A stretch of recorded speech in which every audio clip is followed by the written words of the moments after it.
మీ ఎలాంటి వ్యాపార ప్రకటనలకైనా వెంటనే మా ఛానల్ సంప్రదించండి. అందరికీ నమస్కారం. నేను శిరీష. ప్రస్తుతం మనతో పాటు ఉన్నారు ప్రముఖ ఆధ్యాత్మికవేత్త జ్యోతిష పండితులు చెబిఎం కిరణ్ శర్మ గారు. గురుగారితో మాట్లాడతాం. నమస్కారం గురుగారు. అఖండ ఐశ్వర్యమస్తమా. గురుగారు, ఈ జూన్ మాసంలో మకర రాశి వారికి ఎలా ఉండబోతుంది అంటారు? ఎలాంటి జాగ్రత్తలు తీసుకోవచ్చు అంటారు?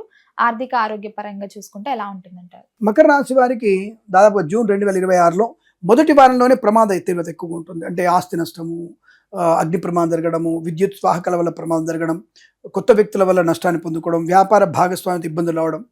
అంటే నేనేమంటాను, మీరు వాహనం కొనే అవకాశం ఉంది, కొత్త వాహనం కొంటారు, బ్రహ్మాండంగా ఉంటుంది, మంచి కారు కొంటారు, మంచి మంచి వ్యక్తులతో పరిచయం ఉంటుందని చెప్తాను నేను.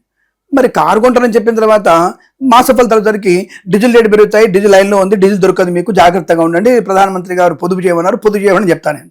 మాస ఫలితాలు ఇది అంటారు కదా, బోడగుండికి తాత గుండికి ముడి పెడితే ఎలా ఉంటుంది మనకి? ఇప్పుడు మోకాలకి బోడగుండి ముడి పెట్టవద్దు కదా. మాస ఫలితాలు వేరు. ఇప్పుడు గోచార ఫలితాల్లో మీరు కారు యోగం ఉంది, ధనయోగం ఉంది, ఐశ్వర్యం అని చెప్పవచ్చు. ఒక ఇల్లు కొంటామని చెప్తాను. సపోజ్ మీ జాతకంలో ఇల్లు కొంటారమ్మా, బ్రహ్మాండంగా ఇల్లా కొంటారని చెప్తాను. మాస ఫలితాలకు వచ్చేసరికి ఏ రవి బుధులు ఎక్కడో 12వ స్థానం నుండి కుజుడు అష్టమంలో ఉండాలి అనుకుందాం. వెంటనే ఏమవుతుంది, అమ్మ మీరు విల్లా కొనే అవకాశం ఉంది కానీ డబుల్ రిజిస్ట్రేషన్ అవుతుంది, జాగ్రత్త అంటాను. అప్పుడు ఏమవుతుంది, మీరు కొనబోయే 4 కోట్ల ఇల్లు డబుల్ రిజిస్ట్రేషన్ అయితే రేపు కోర్టు చుట్టూ ఎవరు తిరగాలి? ఇది మాస ఫలితాల్లో అంటే ఇతర గ్రహాల ప్రభావం. అందుకనే జన్మ జాతకాన్ని తప్పకుండా చూయించుకోవాలి మనం.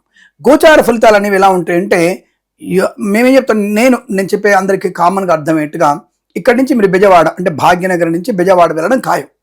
ఇది మీ జాతకంలో ఉందని చెప్తాను నేను. తర్వాత నేనేంటే మాస ఫలితాలకు వచ్చేసరికి, బాబు కారులో వెళ్ళకు, నువ్వు ట్రైన్లో వెళ్ళని చెప్తాను మాస ఫలితాలు. డైలీ ఫలితాలకు వచ్చేసరికి, నువ్వు ఎందుకైనా మంచి ట్రైన్లో కూడా వెళ్ళకు, వర్షాలు ఎక్కువ పెట్టట్టున్నాయి, ఈసారి ఆకస్మిక వర్షాలు ఉన్నాయి, ఫ్లైట్లో వెళ్ళు, లేకపోతే అంటే నువ్వు ఓన్ కార్లో వెళ్ళు, బట్ నాగార్జున సాగర్ మించి వెళ్ళు, ఇటు కోదాడ మించి వెళ్ళకు నువ్వు అని చెప్తాను నేను.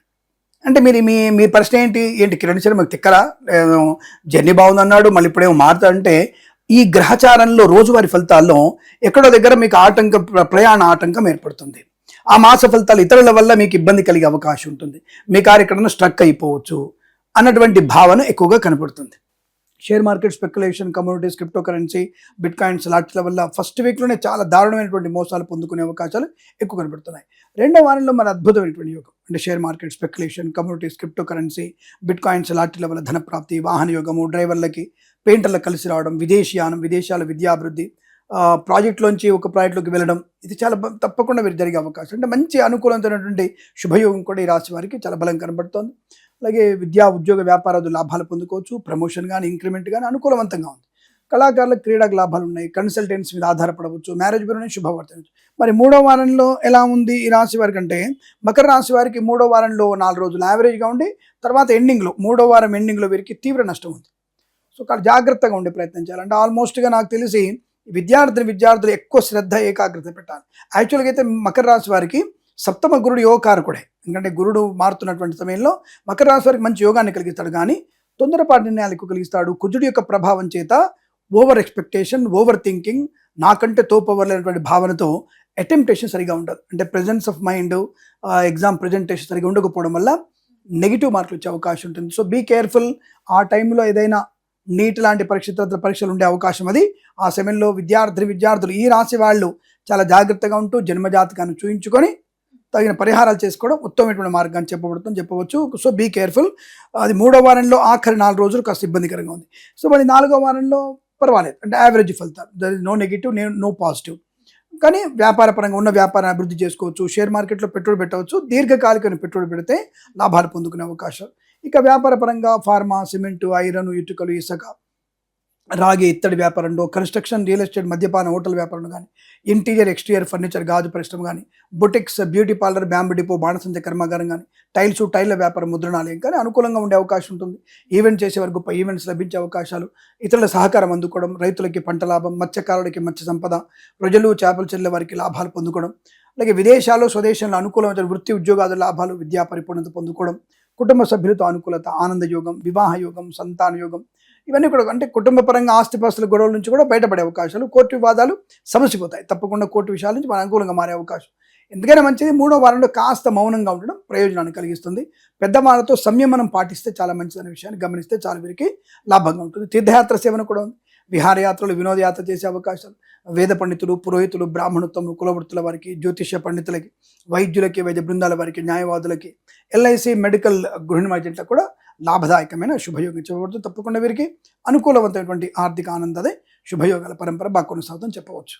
గురుగారు, గృహయోగమైన వాహన యోగమైన ఉందంట. మొదటి వారంలో కాకుండా ఏదైనా వాహనం కొనాలనుకుంటే, ముఖ్యంగా రైతు సోదరులు ఏదైనా ఈ పొలానికి వాహనాలు కొనాలనుకుంటే రెండో వారం కొనుక్కోవడం మంచిది. ఎందుకంటే మంచి ట్రాక్టర్ కానీ, ఏదైనా నాట్లు పోసేది కానీ, విత్తనాలు తీసేది కానీ, విత్తనాలు నాటి మిషన్లు కొనుక్కుంటారు కదా, అవి జూన్ సెకండ్ వీక్లో కొనడం చాలా మంచి ప్రయోజనాన్ని కలిగిస్తుంది, అనుకూలంగా ఉంటుంది. ఇక ఆస్తిపాస్తులు కొనుగోలు చేసే విషయంలో ఆఖరి వారంలో సామాన్య ఫలితాలున్న ఆఖరి వారంలో కొంటే ప్రయోజనం బాగా ఉంటుంది వీరికి అని చెప్పవచ్చు. విదేశీ యోగం కూడా ఉందంట. ఇందాక మనం అనుకున్నట్టుగా విదేశాన యోగం తప్పకుండా వీరికి రెండో వారంలో ఉంది, మూడో వారంలో, నాలుగో వారంలో కూడా విదేశాన యోగం వీరికి కనపడుతుందని చెప్పవచ్చు. మొదటి వారమే కొద్దిగా ఆర్థికంగా, వృత్తి ఉద్యోగాదుల్లో లంచగొండలుగా పట్టుబడడం, టెన్షన్స్ ఎక్కువ ఉండడం, మితిమీరినటువంటి ఓవర్ ఎక్స్పెక్టేషన్స్, భార్యాభర్తల మధ్య మూడో వ్యక్తి జోక్యం, ఇలాంటివన్నీ ప్రమాదాలు జరిగే అవకాశం మొదటి వారంలోనే ఉంటాయి. సో దాంట్లో జాగ్రత్తగా ఉంటే మిగతా వారంలో లాభాలు ఉంటాయి. మరి ఈ మాసంలో వీరికి ఏ దైవారాధన బాగుంటుందంటారు? తప్పకుండా వీరికి ఈశ్వర ఆరాధన మంచిది. ఈ శివుణ్ణి ఎంతగా వీరు అభిషేకం చేసినా, పూజించినా, శివాష్టోత్తరం చదువుకున్నా తప్పకుండా వీరికి అనుకూలం. మీకు వీలైతే శివ కళ్యాణం జరిపించడం ఇంకా మంచిది. అంటే వివాహం కాని వారికి నాలంటూ చెప్తుంటారు కుజదోషం చెప్తుంటారు.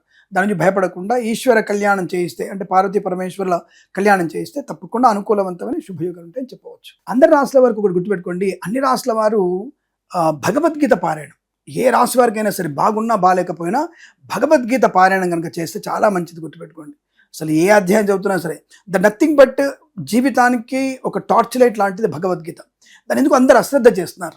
సో పరిహారాలు అడుగుతున్నారు. మీరు నవగ్రహాల దగ్గరికి వెళ్ళి పూజ చేసుకునే శక్తి ఉన్నా లేకపోయినా, ఒకవేళ వెళ్ళలేకపోయినా ఈ భగవద్గీత చదివితే మీకు చాలా మంచి టాలెంటెడ్ అమ్మా. ఇప్పుడు సపోజ్ మీరు యాంకర్, మీరు ఎలా ప్రవర్తించాలి, ఎలాంటి ప్రశ్నలు అడగాలి భగవద్గీత తెలుస్తుంది మీకు. ఒక కెమెరామెన్, నేను ఏ యాంగిల్లో కెమెరా పెడితే అందం కనబడుతుంది, నేను ఎలా ఉండాలి, ఎలాంటి లైటింగ్ కావాలి, కెమెరామెన్కి పనికొచ్చే విషయాలు భగవద్గీతలో ఉన్నాయి. నేను సమాధానం చెప్తున్న వ్యక్తిగా, ఒక ఈ సీట్లో కూర్చున్న వ్యక్తిగా నేను ఎలాంటి ఫలితాలు చెప్పాలి, ఎక్కడ ఎలా మాట్లాడాలి చెప్పగలిగే టాలెంట్ని భగవద్గీతలో కనబడుతుంది. ఇప్పుడు ఈ సోఫాలు ఇక్కడ ఉన్నాయి, ఈ సోఫాలు ఈ యొక్క ఇంటికి ఎంత అందాన్ని కలిగిస్తున్నాయి, ఎటువైపు పెడితే మంచి విషయం కూడా ఇంటీరియర్ డిజైన్ చెప్పగలిగే భగవద్గీతలో ఉంది.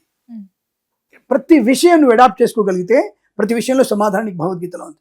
మరి ఎందుకు దాన్ని పక్కన పెడుతున్నా నాకు అర్థం కాలే. అఫ్కోర్స్ ఇప్పుడు ఇదివరకు శవాల దగ్గర పెట్టేది, దాన్ని కేసేశారు కాబట్టి శవాల దగ్గర కానీ శవవాహనంలో కానీ పెట్టడానికి తీసేశారు.